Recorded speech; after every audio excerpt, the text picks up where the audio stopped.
मी तुला खाऊनच टाकतो. आता आजी खूप घाबरते.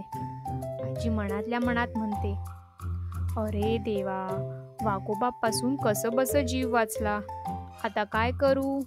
आजी धीर करून म्हणते, खायचं तर खा बाबा, पण मला खाऊन तुझे पोट पण नाही भरणार. माझ्यात तर नुसतीच हाडं आहेत. त्यापेक्षा मी लेकीकडे जाते, तूप रोटी खाते, जाडजूड होते आणि परत येते. मग तू मला खा. सिंह पण विचार करतो.